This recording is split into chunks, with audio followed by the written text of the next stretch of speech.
Creo que en el marco de este congreso mi comunicación es un poco extraña, más que nada porque está más centrado en analizar políticas públicas y marco legal relacionado con la vivienda.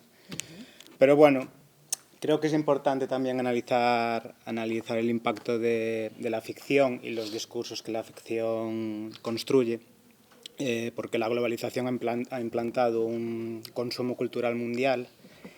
Y como dice Jorge Carrión, la proliferación de la nueva sentimentalidad que atraviesa la pantalla transforma la cotidianidad individual y varía lo que entendemos por identidades colectivas y sobre todo por relaciones sociales.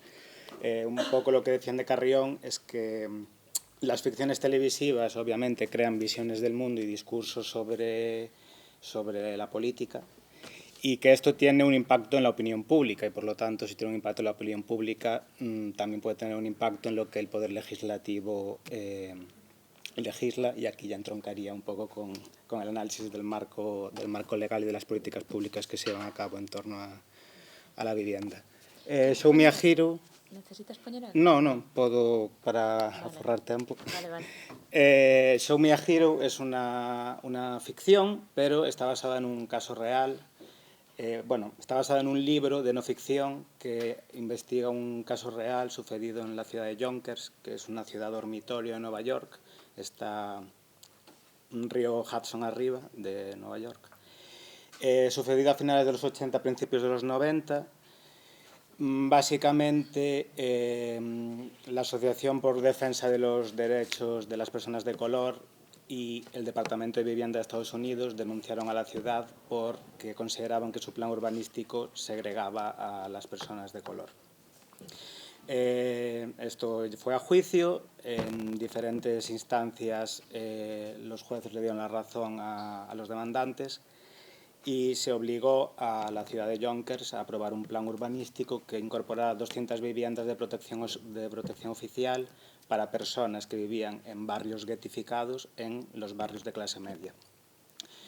La ciudad, más bien los concejales, por activa y por pasiva, se negaron a aprobar ese plan hasta que el juzgado los declaró que estaban en desacato e impuso una multa creciente que se iba duplicando día a día. Entonces el primer día eran $1.000, el siguiente eran 2.000, el siguiente 4.000, el siguiente 8.000. A los 15 días la ciudad estaba en bancarrota.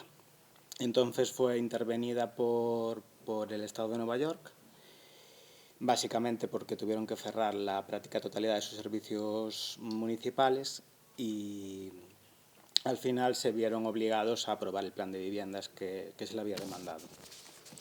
No sin antes desencadenar un conflicto tanto social como político. Es decir, yo lo estructuré en un conflicto judicial, un conflicto político y finalmente un conflicto social. Esto es un poco la premisa de la serie. Yo en la misma he analizado cómo reconstruye el espacio urbano, la ficción. He hecho un análisis del discurso que la ficción genera y a partir de esto he hecho un estudio de las estrategias y tácticas en torno a estos conflictos que impulsaron cada uno de los actores implicados. En primer lugar, analizando el espacio, la ficción diferencia bastante bien entre los espacios de los barrios de clase media. Básicamente son casas de 1 a 2 plantas, con el clásico jardín pequeñito americano delante, calles amplias. Los espacios públicos, que es algo más típico americano que europeo, son prácticamente inexistentes más allá de las aceras y las calles, no hay mucha vida en comunidad tampoco. Y frente a esta idea, además es interesante porque generalmente presenta estos espacios desde el coche, como esa obsesión de los estadounidenses por desplazarse en las ciudades a través del automóvil. Y en cambio, los barrios guetificados, habitados por población afroamericana, son grandes edificios, todos iguales, construcción en altura, los espacios públicos están deteriorados. Básicamente el ayuntamiento decidió no invertir en ellos, están ocupados por la economía criminal, principalmente tráfico de drogas. Y los edificios, los espacios comunes, rellano, entrada, ascensor, están también deteriorados. Esto en cuanto al espacio público. Lo curioso es que en el espacio privado las diferencias desaparecen. Realmente los hogares de las personas, tanto de un barrio como de otro, son bastante similares.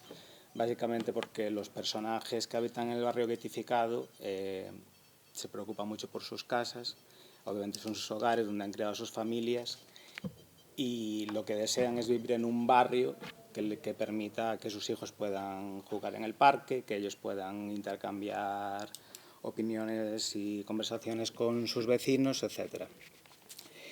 Esto en cuanto a los espacios. En cuanto al conflicto, es especialmente interesante cómo se articula el conflicto social.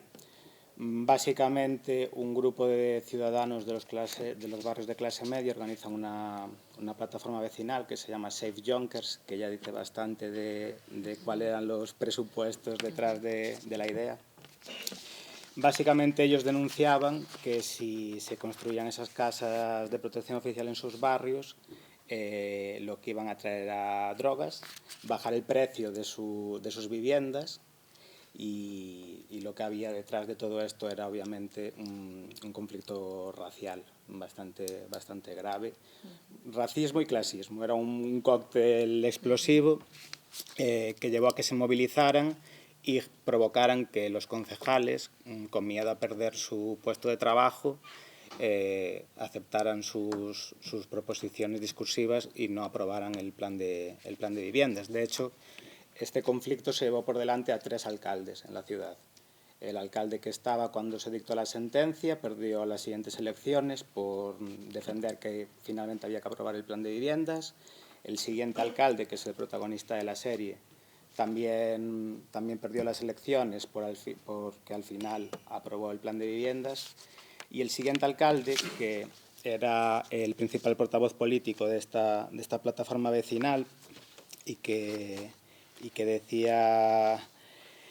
tiene grandes momentos discursivos en la serie, como este discurso que da en una visita completamente propagandística a un barrio ghettificado. Sostiene: podéis ver aquí lo que conlleva la vivienda de protección oficial, no solo en Yonkers, sino en todas partes. Ahora esos sitios se han convertido en junglas de crack, que han atrapado a gente inocente con la excusa de ayudar a las minorías. Básicamente articula un discurso populista, racista y clasista para hacerse con el poder, pero obviamente una vez que llega alcalde no para el plan de viviendas porque la ciudad se podría ser declarada en desacato y volverían a estar en ruina.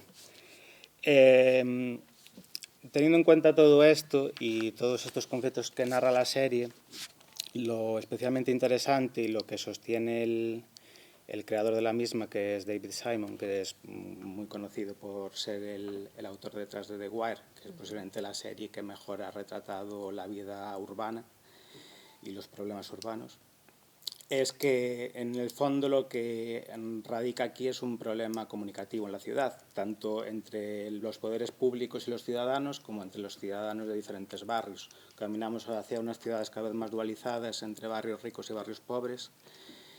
Y él lo que sostiene es que el principal problema es que no existen dinámicas comunicativas urbanas.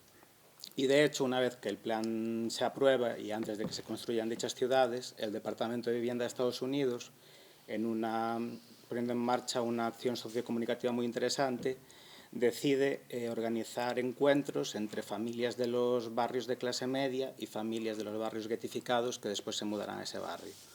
Entonces, las familias de clase media viajan al barrio ghettificado y, bueno, traigo una secuencia, pero para cortar el relato brevemente.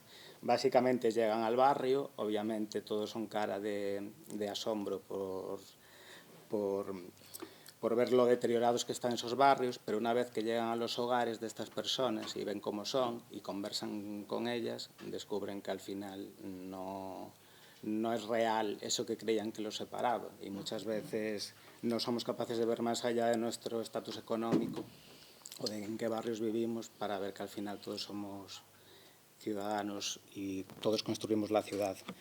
Entonces, lo que sostiene Simon en última instancia es que hay un problema comunicativo que debería abordarse y que quizás sería interesante que desde los poderes públicos se lleven a cabo más acciones de este tipo para acercar a las personas más allá de, obviamente, una mayor protección en el marco legal. Muy bien. Muchas gracias.